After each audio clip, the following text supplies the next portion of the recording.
All right, good afternoon, everyone. This is Ted Dawson at ICM. We appreciate you joining us for our 2022 Cybersecurity Predictions webinar. Many of you have joined us for quite a few years in a row here, and we'll start off with Mark telling you how we did with our predictions last year before we get into the predictions for this year. So before we get started, just a couple of quick things. We do want this to be interactive, although we do have you muted, so that so obviously we'll have you use the Q&A or the chat down at the bottom of the screen. For those of you not familiar with Zoom, which I think most people are by this point, if you'll hover down at the bottom of your monitor, there are two different icons. One's Q&A, one's chat. Either one will work, but please put your questions in there if you have any or comments, and we'll take some times throughout the presentation to address those. Also, we're going to be giving away 10 prizes, so you have to be on at the end. When I draw the names, I will probably draw the names as we get close to the end, so you don't have to sit there and listen to me go through and say a name and then say, oh, they're not here, let me draw another one. So hopefully that won't take as long as it has in the past. But with that, we'll go ahead and get started here. Mark Mahovlich, Vice President of Strategy and Execution for ICM, will be leading this as always. Mark has been in the business for many, many years. I'm going to say 25, but maybe even more than that, but he's fairly young, so couldn't have been a whole lot more. But Mark, with that, I'm going to turn it over to you and let you get started with this year's predictions webinar. Thanks, Ted. Appreciate the lead in, and thank you all for taking time out of your busy weeks to spend an hour with us. I always think this is a compelling event. As Ted said, we're going to run through several pieces here, but we will certainly cover what we said last year and how we scored. I always think it's important to, critique yourself and understand where you're at and whether predictions came true and whether they had the impact that we thought they would. We're also going to run through some trend lines and then, of course, predictions for the new year. As Ted mentioned, this is really intended to be an interactive presentation as much as we can online. So, as questions come up, please do use the chat or the Q&A session to ask those questions, and we'll do our best to get those answered for you. So what did we say last year? I'm not going to read a list off to you, but we basically focused on 7 major areas that we thought would kind of define 2021 from a cybersecurity standpoint. And for the most part, I think we were very on target. As you can see from the scoring, the thumbs up to the right of these pieces, most of them are dark green, meaning we were on the prediction. And what we were advising you to start to think about, start to build strategies around it, and start to build controls on absolutely did come true. We missed a little bit on user activity monitoring, and that's not to say that in 2021 user activity monitoring, or some of you would consider that ITM, inside threat management,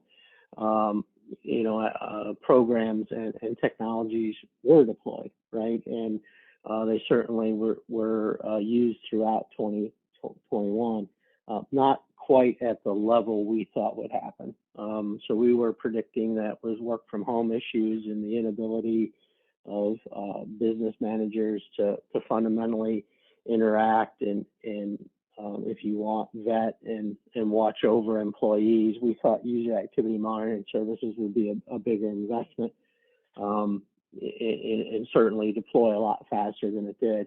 I think the compelling piece there is most organizations were still struggling well into 2021 with the effects of COVID on general infrastructure and general business compute resources.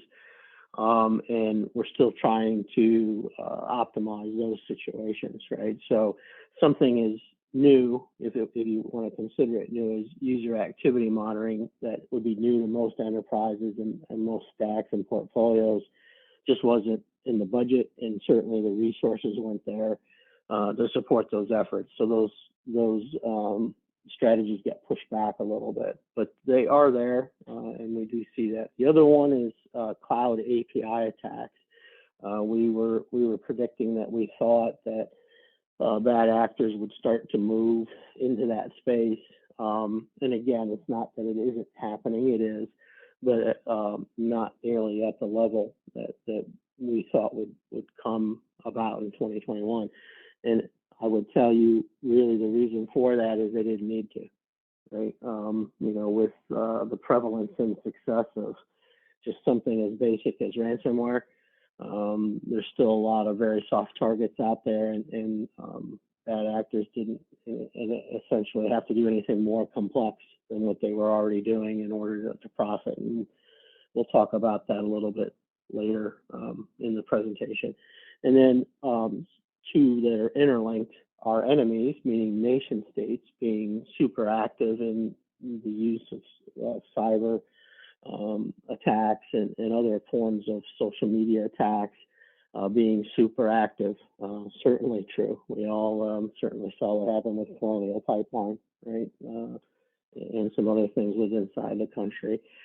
We did miss a little bit on the United States going on the offensive. And again, this is not to say that we didn't. It's not to say that, the Department of Defense and intelligence services didn't go on the offensive and conduct operations in cyberspace against our enemies, essentially to ensure, détente, right? The concept of from the Cold War days and nuclear days of mutually assured destruction. So, you hack the Colonial Pipeline, we're going to do something back to you of equivalence to let you know that you just can't do those things and bully people on the playground. So that did occur, but what we were saying last year was we thought that because of the activity of nation states and our enemies, and that being so public and forward into the marketplace, right, and into the world media, we thought the United States would do something more dramatic, let's say, right, very public, very dramatic, just to make a point. That did not occur, and I guess that's a good thing, right? We didn't have to do that, but we really thought that was going to occur. So overall, I think we did very well in terms of what we thought was going to occur in 2021, in terms of areas of focus, if you will, and we scored fairly decently there. So what are the trend lines? And a lot of you that have been in my presentations have seen these things before from us, but I always think it's important to understand what reality is in the marketplace. And ICM Cyber as an organization and myself personally, we're in a fairly unique position to do that, right? Myself in a normal year, I talk to about 300 clients, somewhere in that range. Either virtually or in person. I get to ask questions, I get to listen, I get to hear opinions, and it helps us build trend lines, as an organization, as we go through our client business reviews and other activities. So what you're seeing here in front of you is areas of threat, right? Across the top being asset spillage, asset theft, software vulnerabilities, credential harvesting, and ransomware. And the reason we pick those are the ones that generally are in the top 5 or top 10 on the concerns of most CISOs and most boards, right? So what you're seeing in front of you from a graphic standpoint is in terms of the dots, right, the white, orange, and blue dots, those are years. So this is the first time we've actually taken the trend lines and applied them over a period of time. And the gap in between years will tell you how quickly and how much impact you're having in terms of magnitude on any individual score. So if you look at asset spillage way over to the left and this big long arrow with this wide gap of scoring, what you're seeing there is the concern around asset spillage is growing and it's trending very rapidly in a negative direction, right? So meaning from an organizational perspective, our clients and prospects are saying this is getting more and more uncontrolled for them. They feel less confident in their ability to protect their intellectual property and their information assets. There's a lot of reasons for that. Work from home issues, of course, affecting that. Cloud adoption affecting that. So spillage, over across multiple storage, venues, right, in those areas. Now, if you look over, if you go further over to the right, what you're seeing in terms of asset theft is smaller movement, right? We're still scoring negatively, but we're having better success, at least we think we are, in terms of controlling it, right? And it's not so impacting. It's impacting to the business, but it's not so uncontrolled that it's the priority. The good news in terms of software vulnerability, and I'm sure that's going to change here very shortly due to Log4j and some of the recent things that have happened, but overall, organizationally, and one of the things that we have been saying is that we would get better as cybersecurity professionals at making vulnerability management more programmatic, more realistic, right? And I would tell you, walk into any enterprise in the United States and ask them if they have a vulnerability management program, they're going to tell me yes, right? And then I'm going to ask them how do they think they're doing, they're going to say great. Then we're going to start probing, asking questions, poking on specific things. And then eventually we get to a point of reality. And the reality is everybody has a vulnerability management program. It's not fun, it's not sexy, and it's not the stuff people want to be chasing every day. So it falls to the back burner. And we fundamentally have not been good historically for 20 years about scanning for vulnerabilities and then remediating them. Right. So there's just 2 points to that. One, are we scanning and do we know where our vulnerabilities are? And do we know it on a large scale, meaning the complete library of our software from an operating system perspective and a tool set perspective, right? And then the second piece of that, of course, is are we actually doing something to fix the vulnerabilities that we're finding? And anybody will tell you, look at something like SQL injection that's been around 20 plus years, it's still a problem. Why? Because we're not addressing it, right? We know it's there, we just don't address it.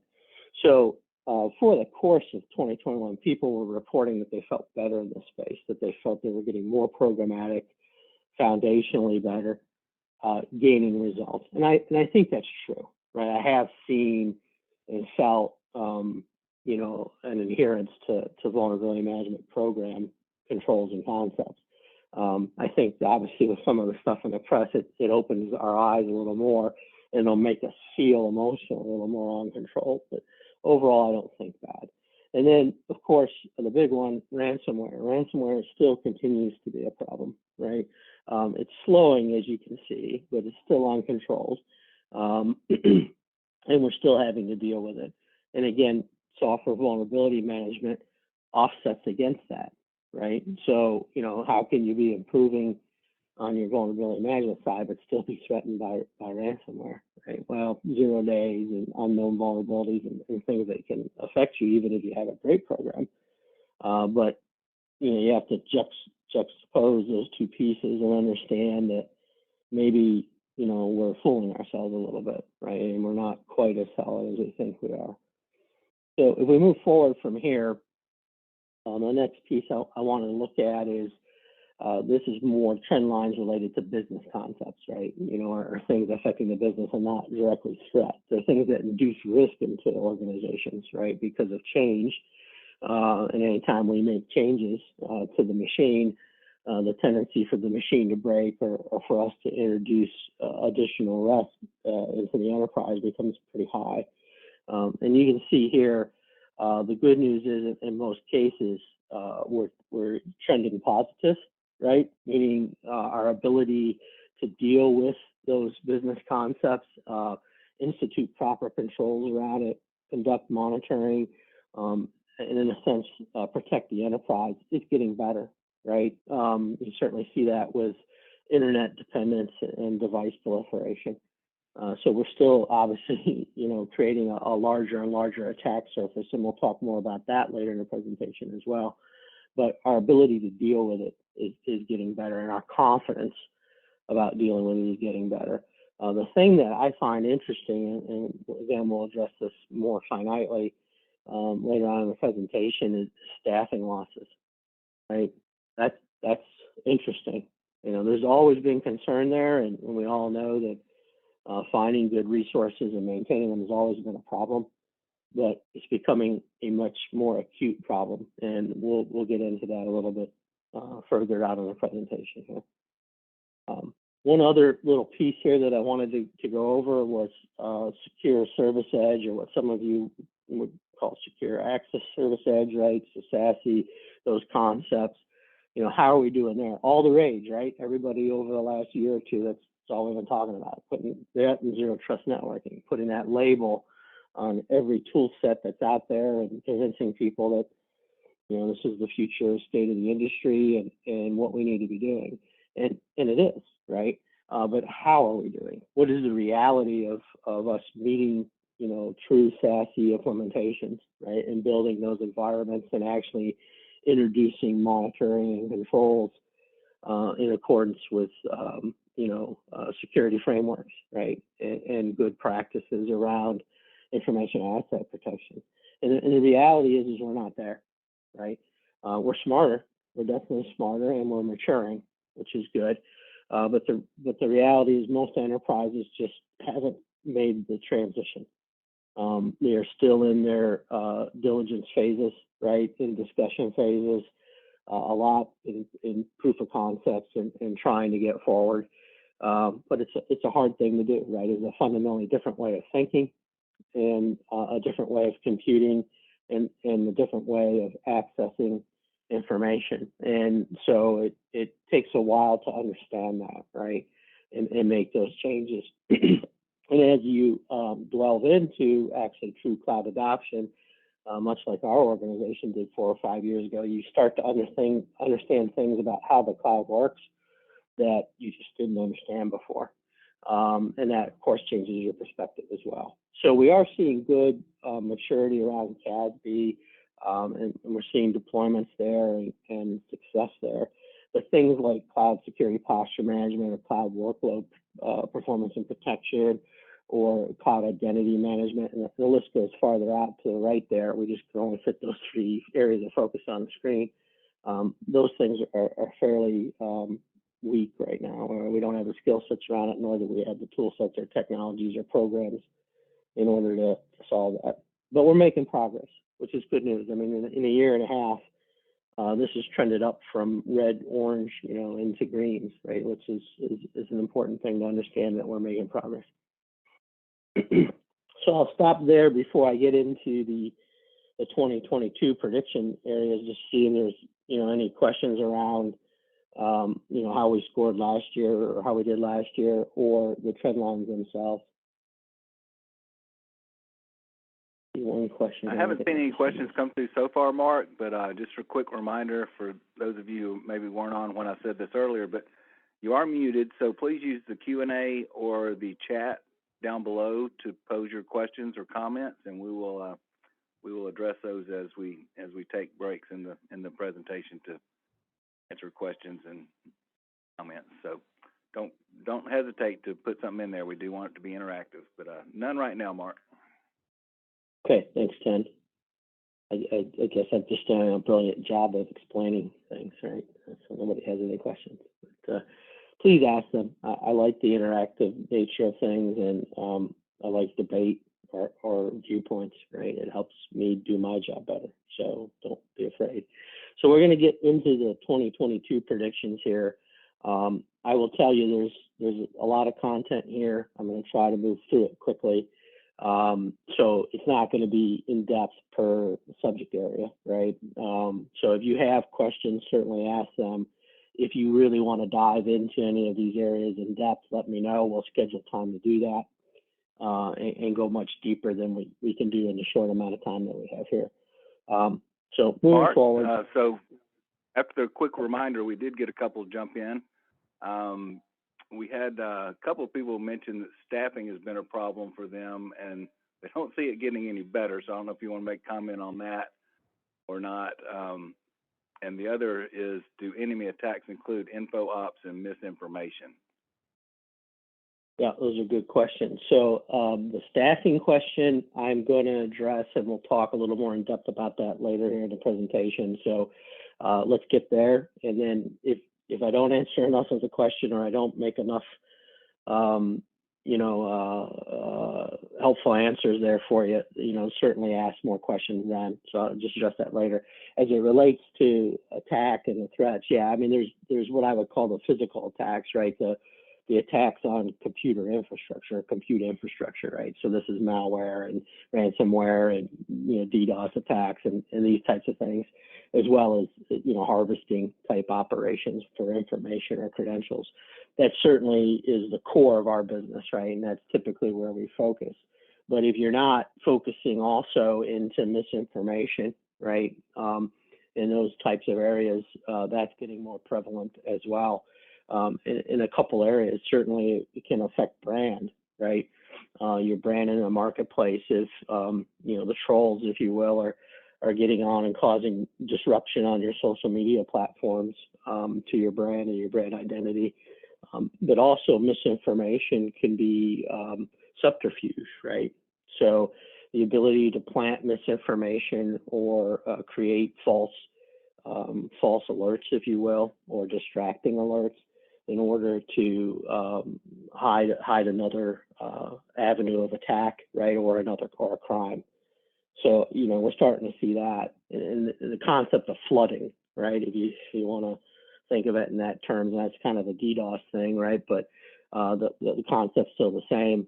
Remember, bad actors understand you're understaffed, right? You're in many cases have a lack of tools, and you have a lack of ability to respond to flooding type events. So if I can do something inside of your environment that causes you to have to deal with an enormous amount of alerts, then that could certainly distract you away from reality, right, and the real threat. Great question. So real quickly here, this one went little Game of Thrones play here, but the concept of Cold War, right, and winter, right? So it's not coming. It's been here. It's been here for a while, actually. It's just the Cold War, if you will, the cyber Cold War is heating up, right?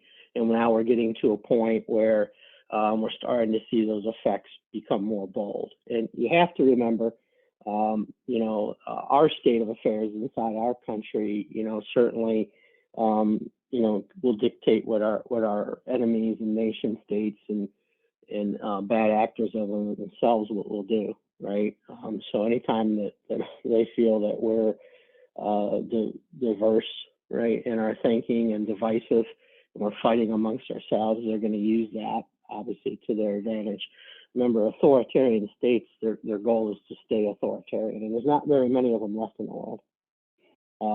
So they certainly are attacking us, and that's become very obvious, not only socially, like we were just discussing, but physically as well.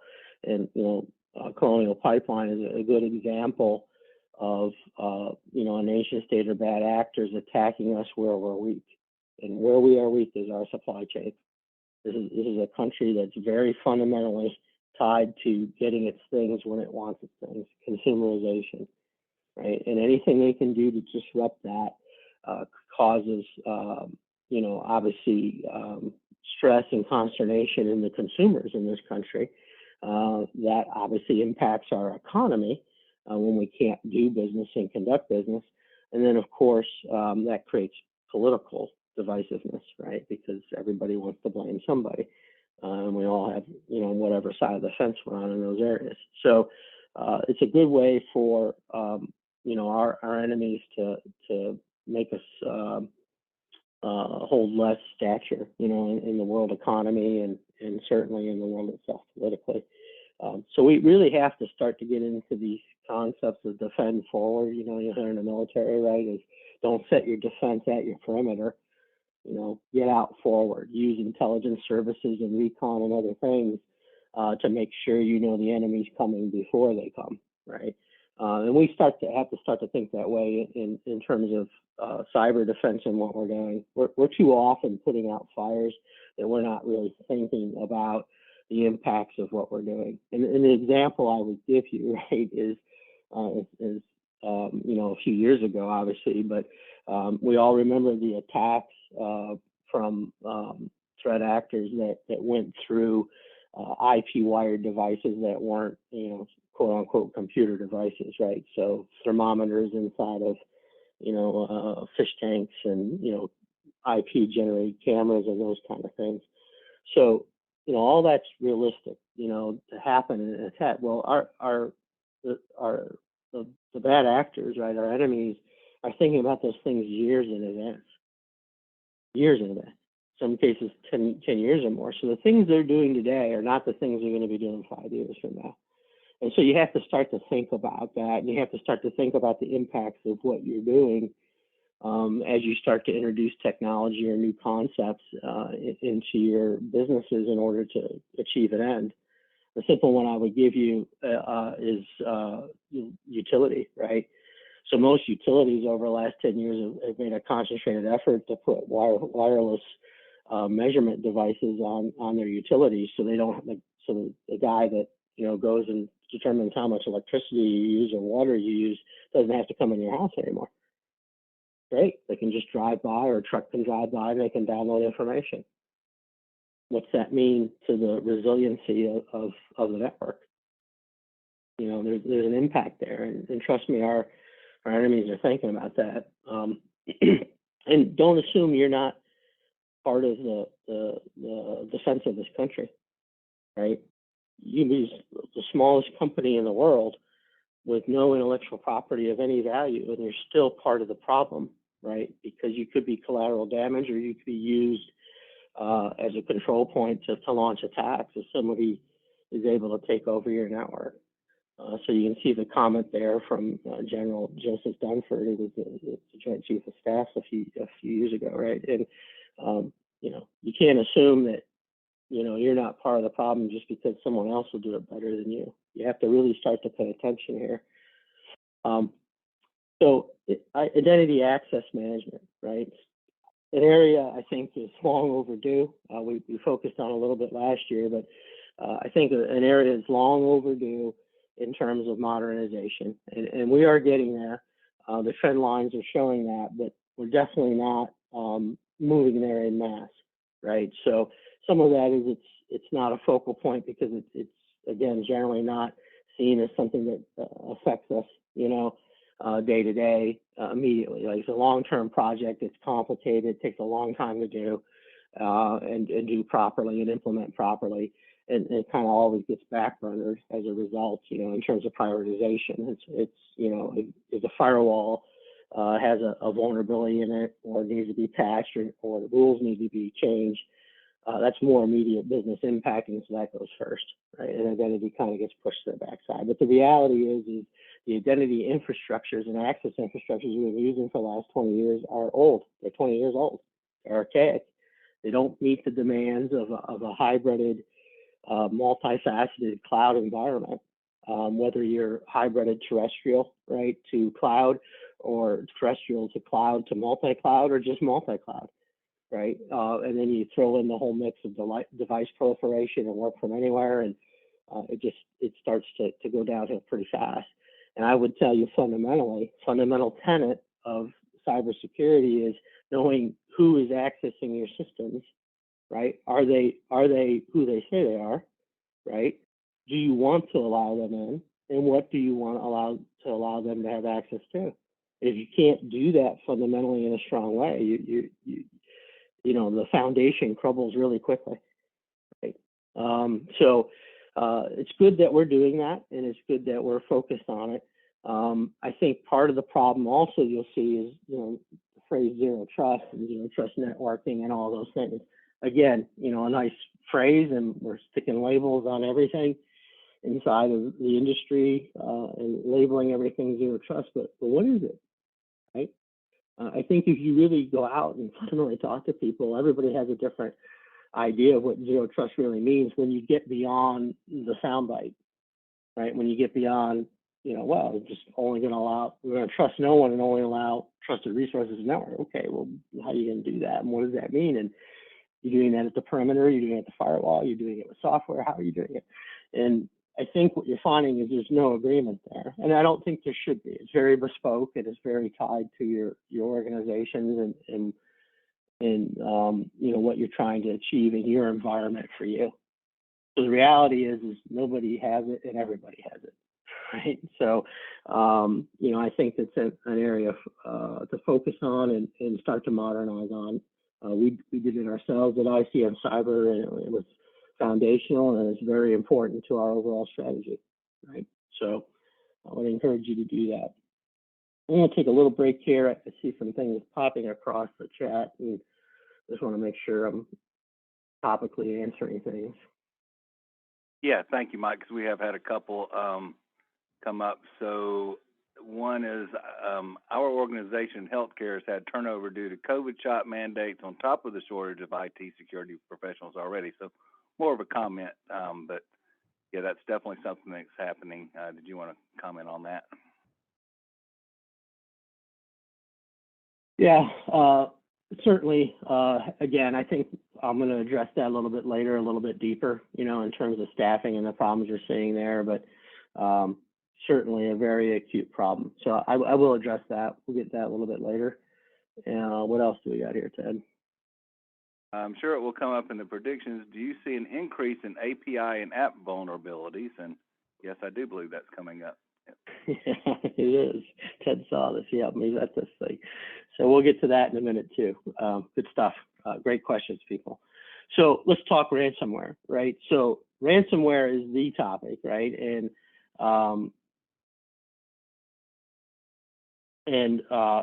what I think we're seeing here is we've really been in kind of firefighting mode. And what we're focused on and have been focused on is really truly defense, right? Let's find next generation AV, EDR, maybe managed detection and response, other things to raise our ability to defend, right? To keep the bad thing from landing and doing bad things. And the reality is that works. Obviously, you need to have a good defense, and you need to have a defense that is appropriate. But the reality is you can't be in firefighting mode all the time. You just can't, and that's why we're losing right now, right? And why ransomware continues to be prevalent, and why organizations are making money. I just heard this a couple of days ago. I have to go vet some of the information that was given to me, but it was a pretty reputable source, so I'm feeling like it's true. So if you look at basically the two main Russian, hacking entities, so Dark Space and R-Evil, right, and what they've been doing, the comment was made that they feel at this point they've collected about $190 million in ransoms in revenue. $190 million. And I'm sure the people in those organizations are using some of that money for themselves, right? And they're buying Lamborghinis and, mansions in Russia and, maybe mansions on like Riviera or something, right? I'm sure they're doing that. But even if they use half of that money and then saved half of it to, conduct further operations, that's $100 million. And think about that in the context of your own spend and what you're doing. And think what that means in terms of their ability to put capacity on you, right? So the problem for us as a country is the United States, if you took the triangular chart, of wealth in the United States, and up at the top, of course, you have the upper 1%, and then you have the 99% of us that are underneath that, right? If you took that triangle and applied it to the triangle of the world, we would be the top of the pyramid. Right? Somebody told me that the average income, globally is about the price of the latest, whatever the latest iPhone is, iPhone 21 or 20, whatever it is, right? So, we're a target. Why? We have money. Why do people rob banks? They have money. So we are the target, and we know this fundamentally because organizations, foreign organizations that are attacking the United States for ransomware, attacking entities in the United States, I should say, for ransomware. One of the curious things about what they do is in their code is one of the first things they do is they scrutinize the keyboard on the device they're on.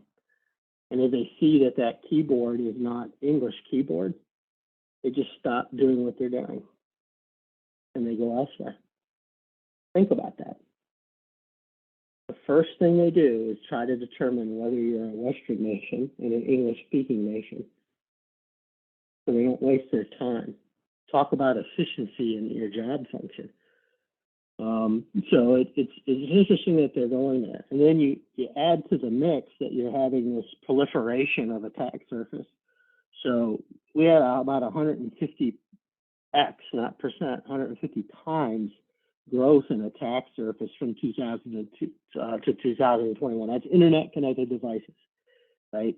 I don't remember the exact numbers, but we went from 93 or 94 million to 14 billion devices in a 20-year period. We're going to 3x that in a 3-year period. So lots of devices out there, lots of devices reporting, right? Lots of devices with vulnerabilities in them, lots of devices that can be attacked, that they can use to create flooding activities, that can be used to harvest credentials and then, attack in other places. Just a lot of attack surface. How do you defend that? How do you defend 43 billion devices? I don't think you can, right? But what you can do is you can start to connect activity, and we talk about defending forward, right? So the ability to be predictive, to understand what the bad guys are trying to do. It doesn't really help you to try to install ransomware defeating technologies that are waiting for an event to happen and then apply you with an update or a patch that will hopefully protect you from that event happening to you. That means a bad thing already had to have occurred and it's in the wild and you're probably not able to respond to it very quickly. And therefore you most likely are already breached. It just doesn't make sense, right?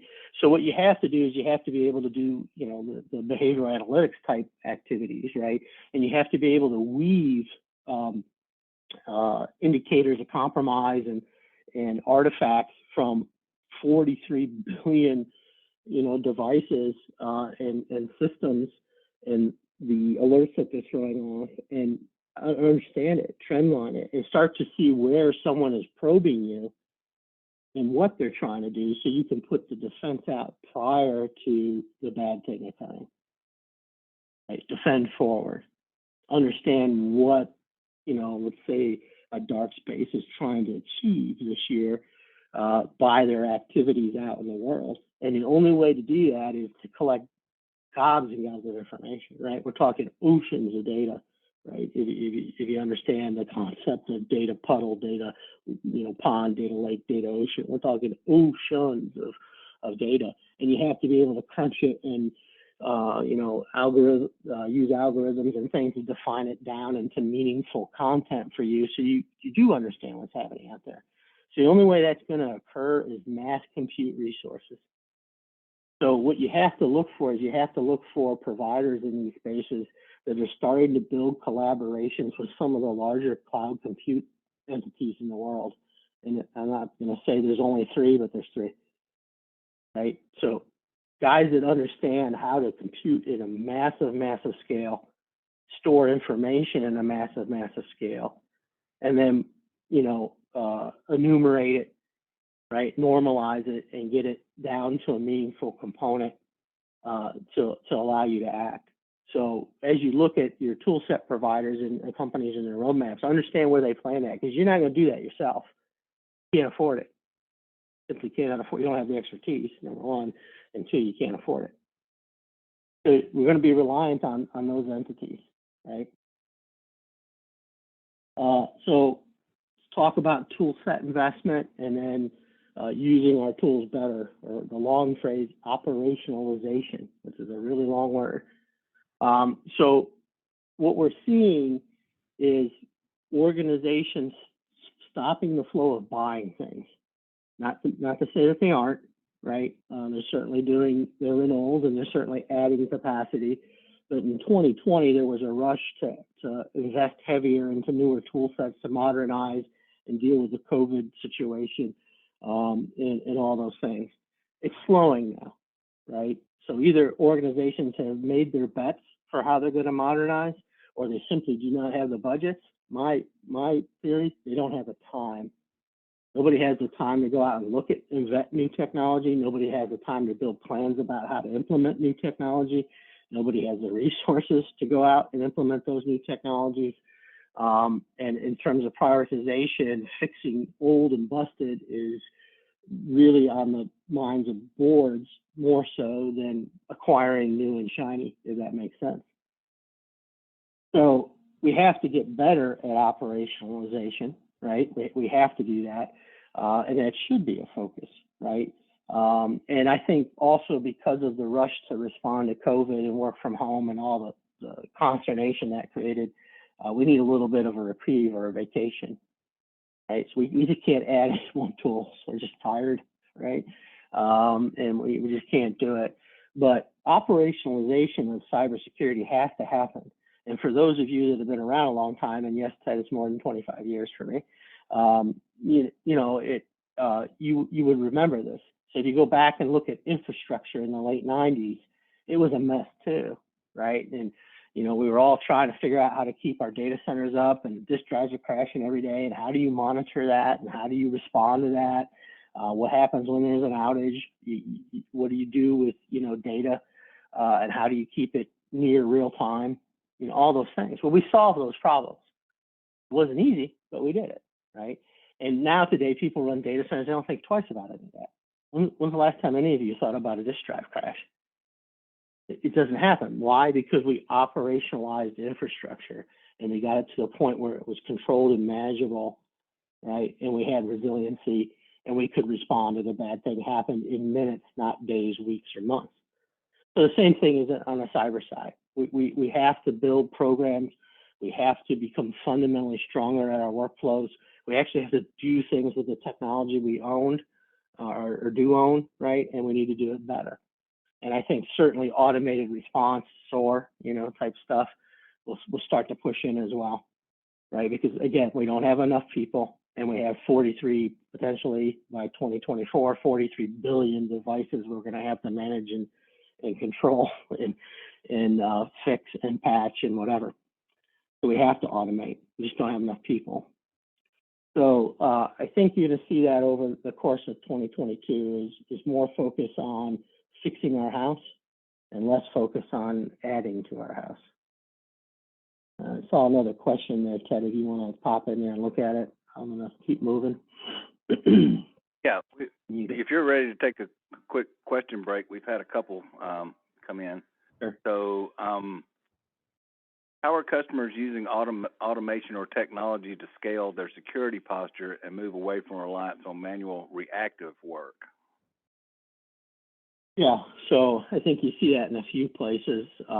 Certainly playbooking, right? So the concept of a playbook and the ability to build, an automated workflow and response that takes the human element out of the loop, not entirely, because I don't think anybody's ever going to do that, but takes it out of the loop so that menial tasks can be handled by computers. So computers are great doing, right? They're great at crunching numbers, and they're great at handling menial tasks that are predictive, meaning they're common, they happen all the time, they're repetitive, and they can be fixed easily. So we're seeing that. And I think the other side where you're seeing kind of automation or intelligence being dropped into it is sorting through the noise, right? The noise of alerts and notifications, and helping the humans discern where the real risk is, where the real threat is. That is a focus. We're not great at it yet, but we're getting a lot better at it. So hopefully that helps. There was another question, Ted?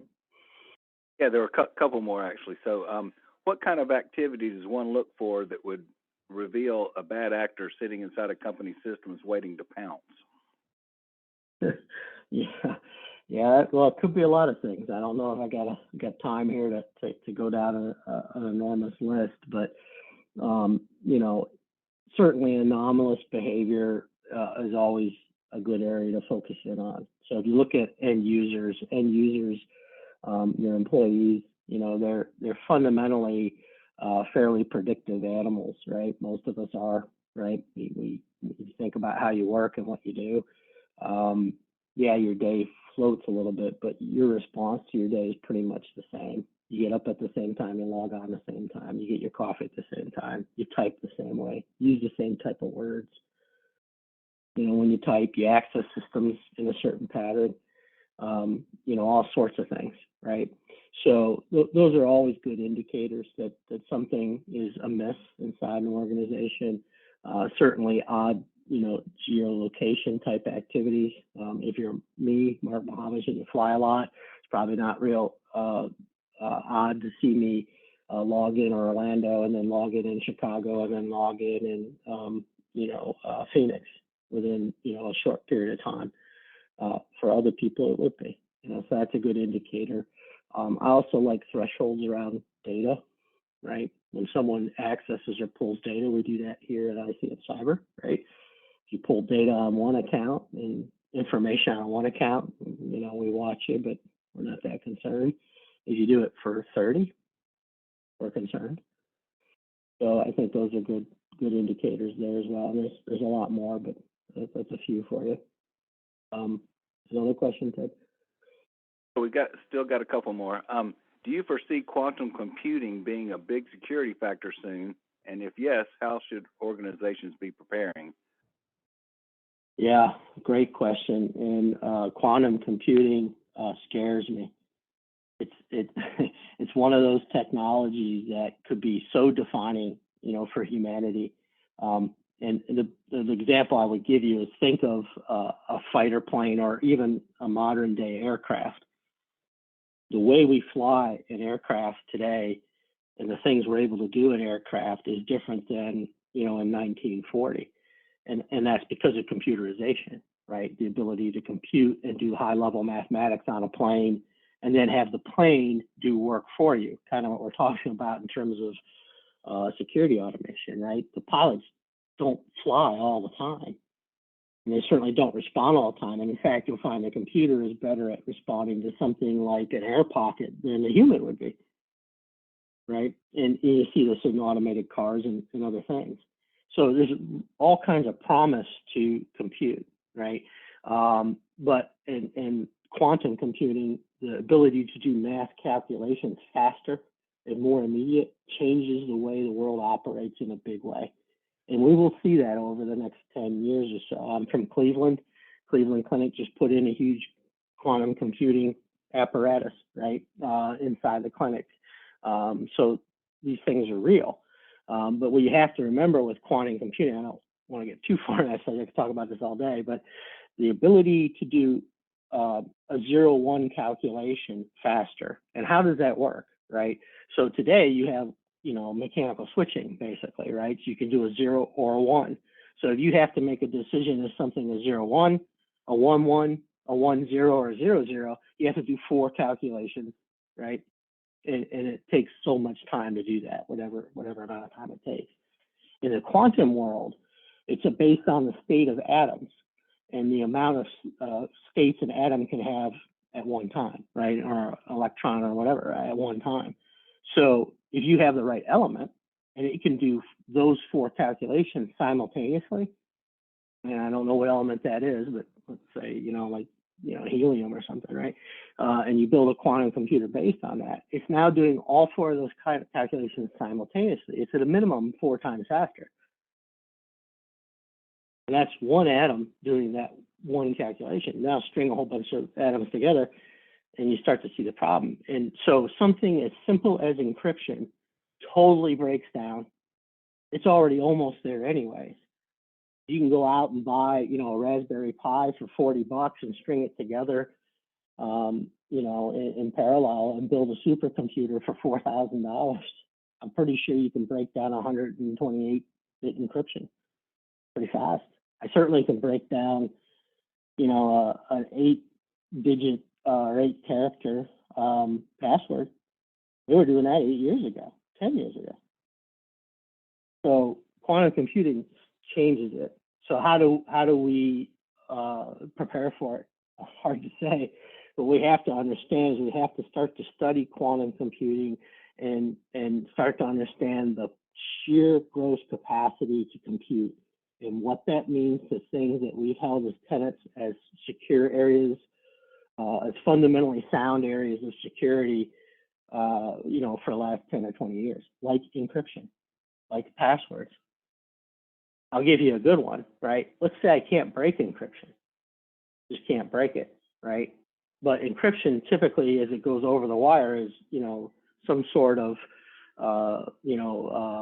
symbol, right? Meaning an A is a triangle and an M is a square, and whatever the encryption makes it look like going over the wire. Well, if I'm able to gain access to a system so that I can send messages out from that system encryptedly, and now I can compare those characters to the characters that are being run out of production, I can eventually start to build a library that certain symbols mean certain actual letters. Now, I need a lot of compute capacity to do that in practice, but it's here. And so you have to start to think about those things. Yeah, it's cool stuff, but ultimately very scary. One last quick one. I know we're going to run a little bit over now. Where do you see the greatest opportunity for automation? SOC personnel and IDing the issues, or tools for remediations? Right now, I would tell you for SOC teams and intelligence normalization, right? And again, focusing a billion things into the one thing you need to go do today. I do think we're going to get better at automating like something as simple as patching, which I don't think is bad today, but I think it could be improved, right? And we'll get better at that. But I think the greatest area right now is noise reduction, automation for noise reduction, right? And focus, and especially given some of the staffing that you're seeing and the issues with staffing. Again, we'll get into that. I know a lot of people have questions around that. So I'm going to keep going, Ted, unless we got another one. These are great questions, by the way. No, let's keep moving, and we'll hit the questions one more time before we're through. So if something comes up, go ahead and send it in, and we'll get to it. Yeah, so great questions. I appreciate it, and I apologize for everybody for running long. I time these things out, and as Ted knows, once you get me talking, I talk all day. So happy to do it. So cloud maturity, we talked about this last year, and we certainly, again, have gotten better at it and fundamentally stronger at it, as we've gone in life, right? But I think what you're seeing is our ability to understand CASB as an area has improved, right? And that's good, right? We're adopting it and we're getting better at it, and we're starting to make those change outs, and we're starting to understand how a CASB, a DLP, and a SWIG all have to functionally be the same thing, or at least be a platform and be integrated in order to be operationally efficient. So we're learning, we're maturing.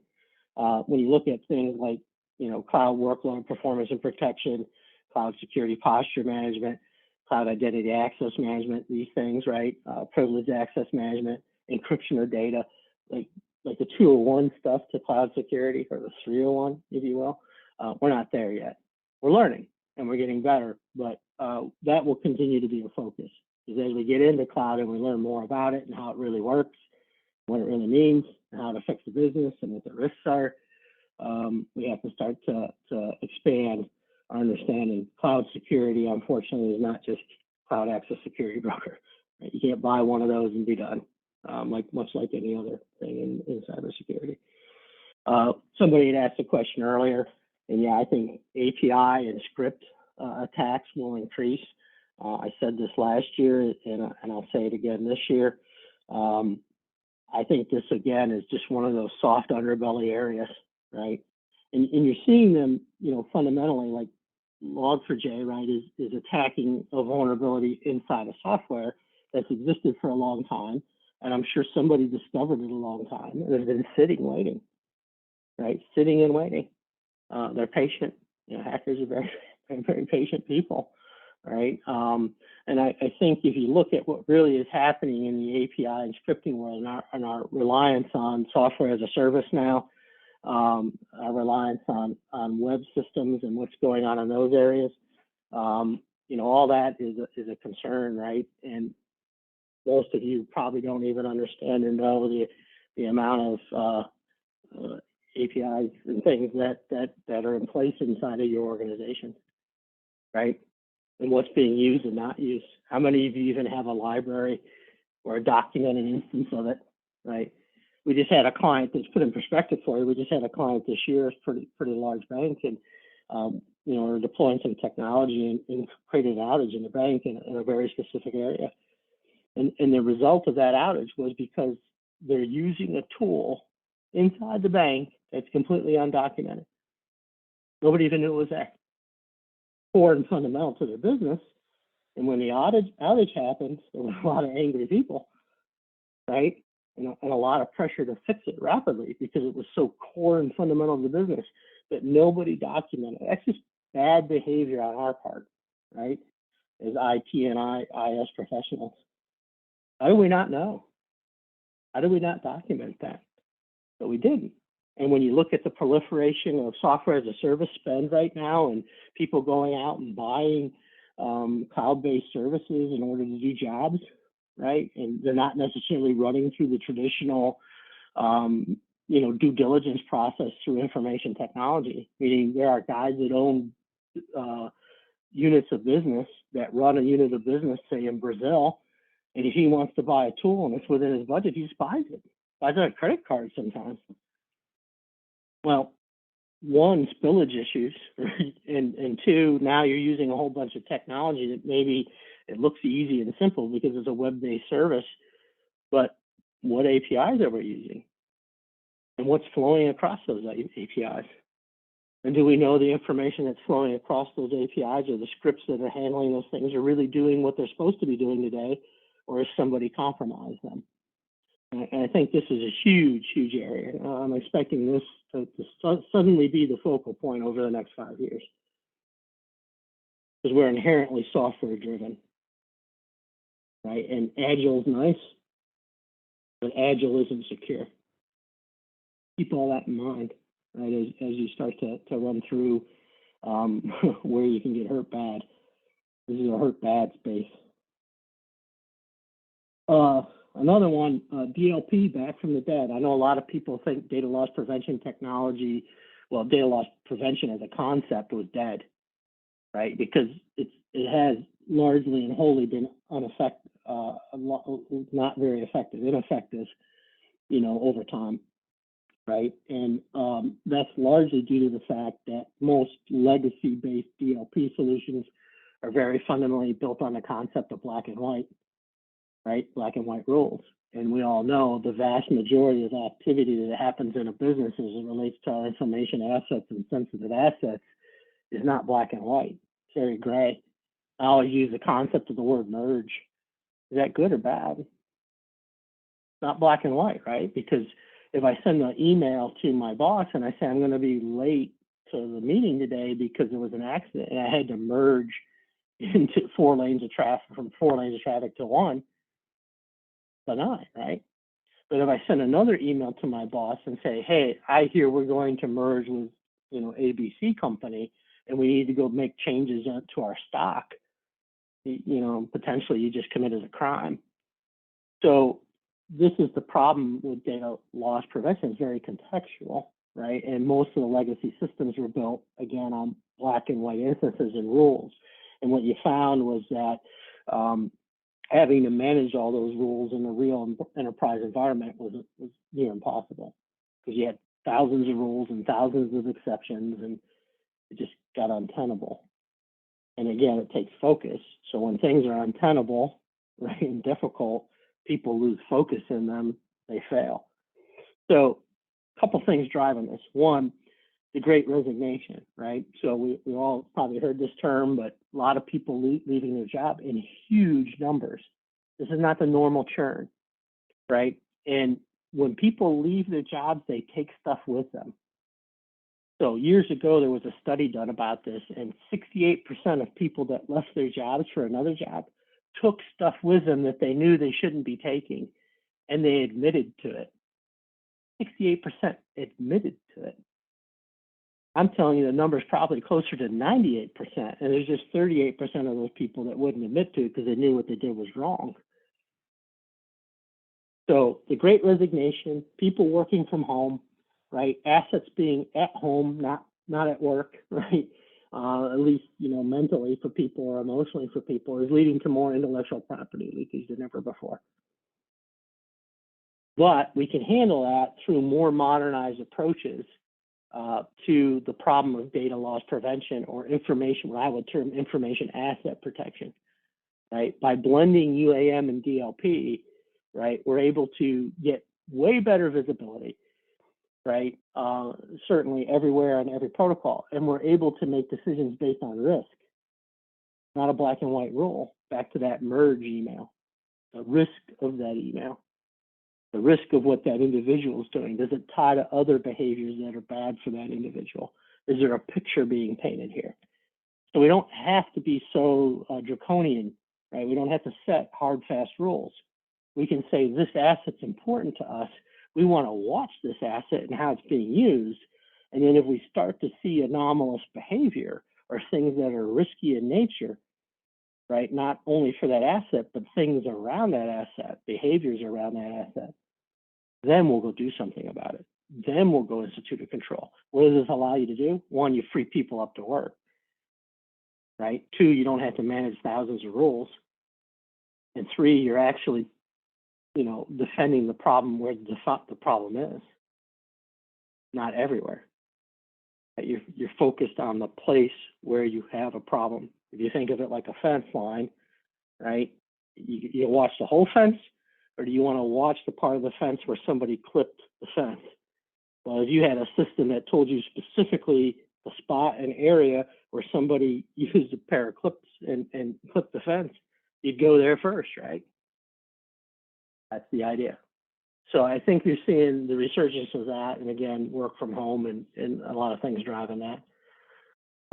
Back to staffing, must build warriors, right? Hard to find skilled people.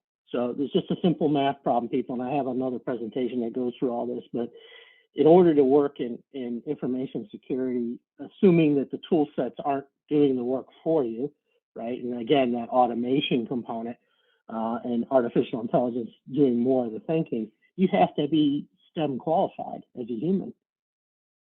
You have to have STEM mindset. You have to have that in you. So you have to think about 300 million people in the United States, and then how many of those people are actually of working age, and then how many people of that group that are of working age are STEM qualified. Is a very small percentage of the population, right? And then out of the people that are STEM qualified, how many of them want to go into IS, and how many of them want to become doctors, lawyers, engineers, biomedical engineers, artists? There's a fallout there. So the reality is we just don't have enough people, right? So that's where the automation side comes in. And then we have to take the people we have and we have to improve their skill sets, right? And I will tell you that individuals coming out of college today that have been through, CIS or IS or security or information technology programs, way better rounded and have a deeper, wider knowledge base than any of us ever had. They didn't even have those things when I was in college. That was like newfangled, right? Computer information science. Well, that's crazy. Who does that? There's that group coming out, but the thing they don't have is practical knowledge, right? Which we do. But how do you get that to them? So if you've ever been through certification training, it's not happening, right? I don't know about you. I'm a Sesame Street kid, so I learn by show me, then tell me, then show me, and then have me do.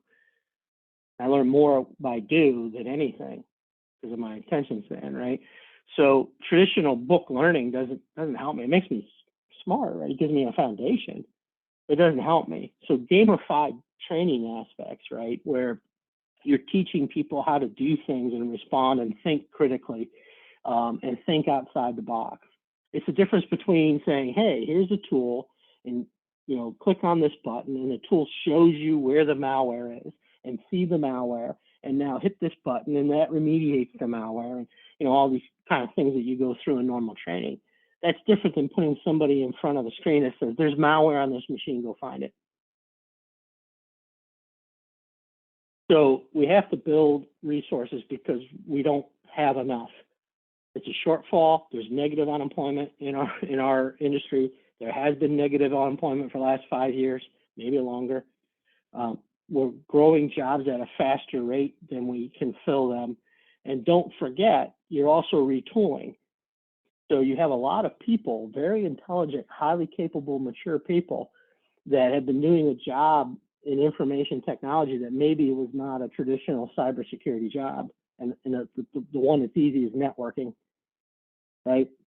A lot of great network engineers out there, not a lot of giant networks anymore because the network's breaking down.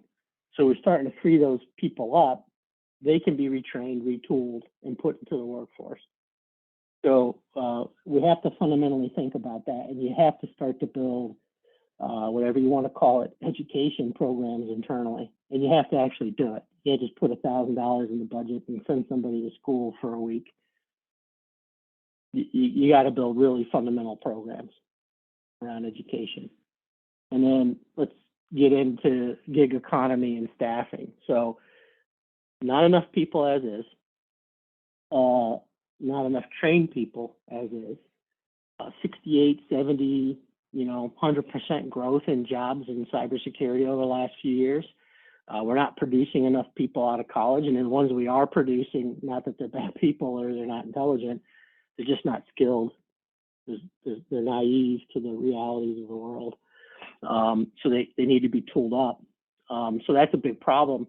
And then what you're having, of course, on top of that is the concept of work from home has taught us that we can work from home.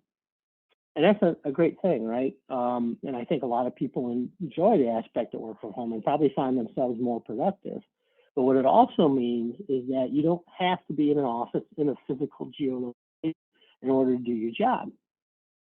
So what are you seeing?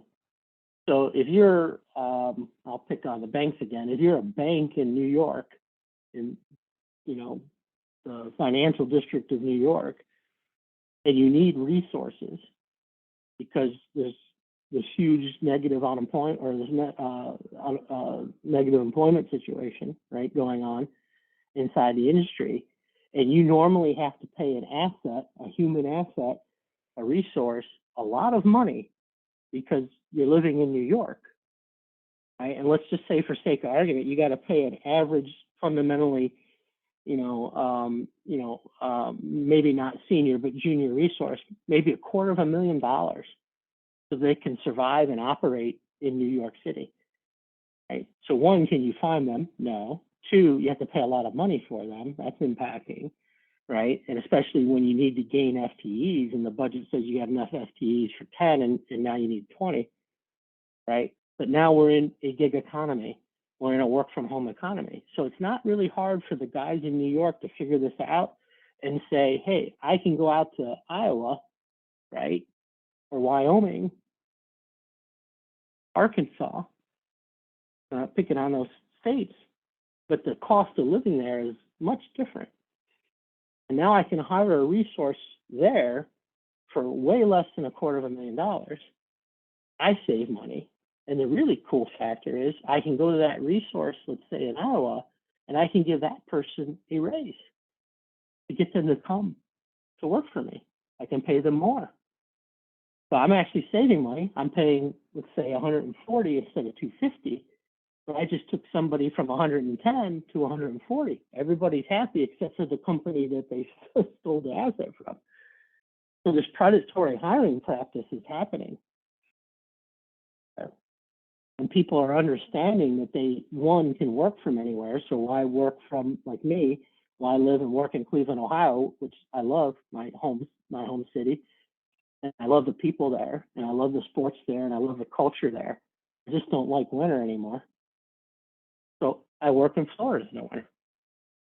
Well, Why wouldn't everybody do that? So if you can live where you or work where you want to live, in other words, I don't have to live in New York City. I could go to Utah because I like to ski, and I can work in Utah and then ski at night. I can go do that. I can move to Texas, and I can go sail on the Gulf or fish on the Gulf every morning. That's what people are doing, and they're able to work. And then, of course, you're finding that it's changing the dynamics of fees. So this is leading to tons of staff shortages everywhere. And of course, that leads to more contractors, right? You have to bring staff augment, you have to bring people in to do jobs because business doesn't stop, right? Or that leads us to hire more managed services, and we've seen managed services growth. But what you have to understand is this is also creating risks in the environment, because now you have people in your environment that don't really work for you. So how concerned are they about your business? They may be there a week, a month, a year, but then they're going to leave. Did you vet them? Probably not as much best as you should have, because you're in desperation mode. Right? We have to roll out 4,000 firewalls. We need contractors today. We hire a bunch of guys to do it, 20 or 30 guys. They don't vet them all. They don't have time. So who are they? What are they doing? So you have those issues. And then in the managed services realm, and I like managed services, and I like managed services in certain areas of the business. Again, more of those mundane, menial tasks that you can outsource, right?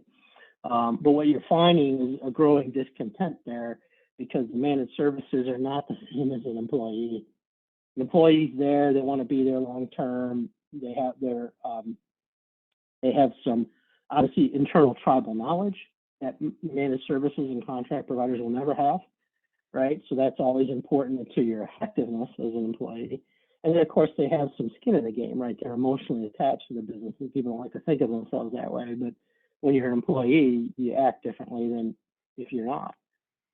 So that leads to discontent on the managed services side, because you're not getting the same experience that you were getting from an employee.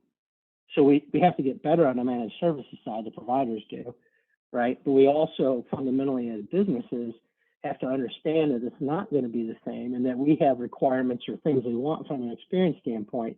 So we have to get better at making sure that the managed service providers understand that we're measuring it, that we're applying some form of metrics to it, and that we're consistently evaluating where we're at so that we do get the experience we want. What does that sound like to me? That sounds like a program. And it's really interesting to say that you have to build a program for managed services, because you're trying to put managed services off-site so you don't have to programmatically do all that stuff yourself. But you still have to have a program to manage the managed services, if that makes sense. So this is the kind of stuff that we're seeing. And I think I answered the staffing questions, but maybe not. So I'll stop here and go back and ask if I'm answering your questions.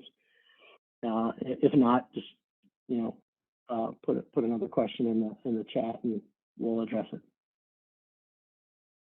Yeah, Mark, we've had no more questions, but some good comments around the gamified training. One of the folks mentioned an immersive labs tournament, and I happen to know this person won that one, so no wonder he liked it, but he says it was great for him. And another comment that certification is a necessary evil, as DOD and others require the cert, so we need to go beyond the 8570 to build these warriors, but still need the gamified certs to stay in the game. And one more.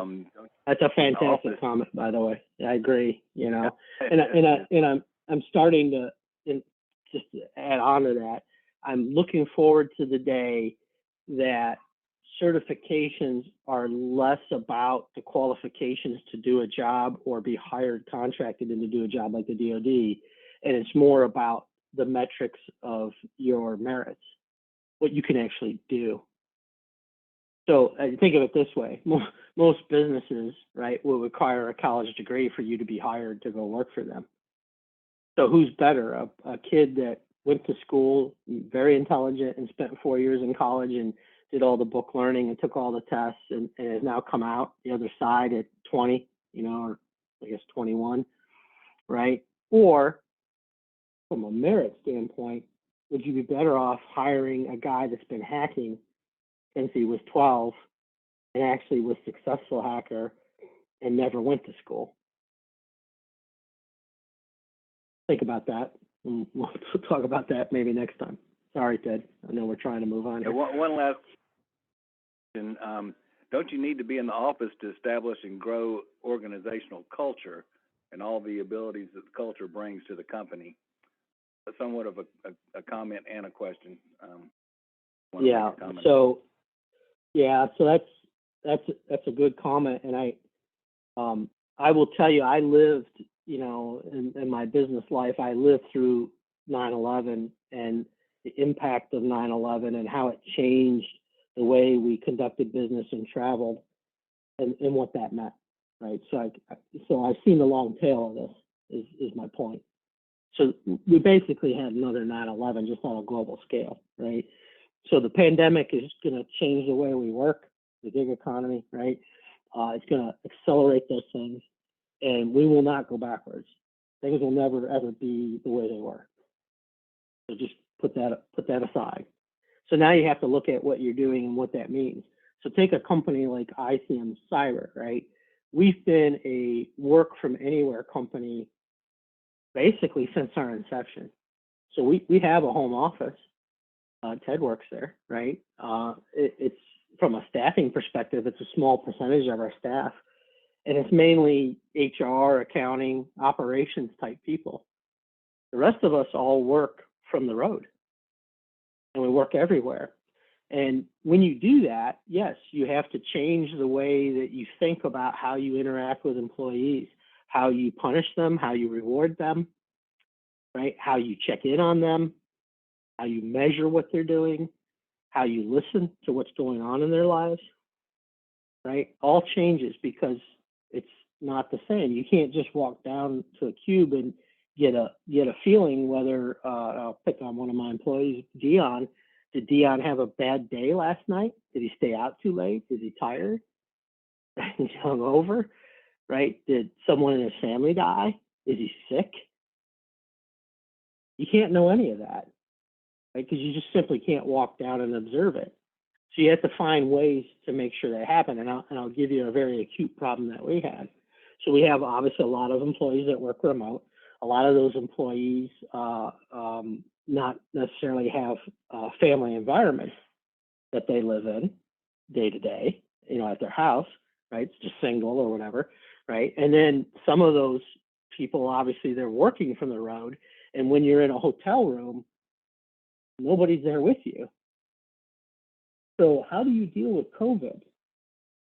How do I know that Dion Thanos didn't fly out to San Francisco and has been working at a client site and went home that night, or home, he went to the hotel, home, think of it as a home.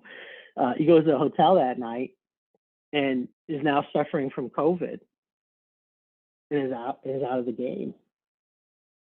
Now, maybe that's more easy to define because he's at a client site and the client will know he didn't show up, and we can call the hotel and do those stuff. Now I'll take that and translate to him at home. And when you work remotely, you're not talking to everybody every day. You're not seeing everybody every day. Not an office environment. So how do you check in on those people? So we had to put things in place to make sure that people were checking in a couple times a week. So essentially we knew you were alive.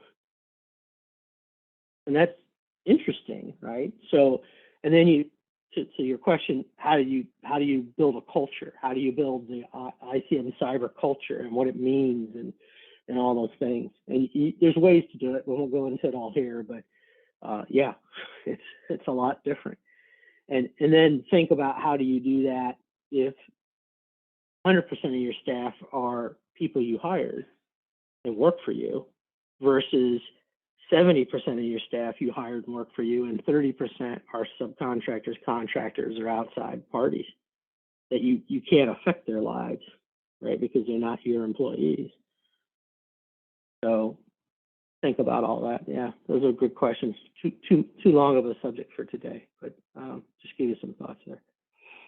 Yeah. Well, let's go ahead and wrap up. Let's go ahead and get to the end. Oh, we are there. Okay. There, yeah, amazing how that worked out. So I think what everybody's here for is this. Yay. So I just sent a chat out that I went ahead while we were in the discussion there. I went ahead and pulled 10 names. I don't know who's won what yet, but if you need to leave, you can leave and still win. So some folks had to drop off right at 2:30. So I drew the names from who was on the call at that point. And so now I'm going to draw them one by one as far as from these 10, as far as who wins which prize. So the first one gets 25. That would be Melissa Espina. So Melissa will get 25.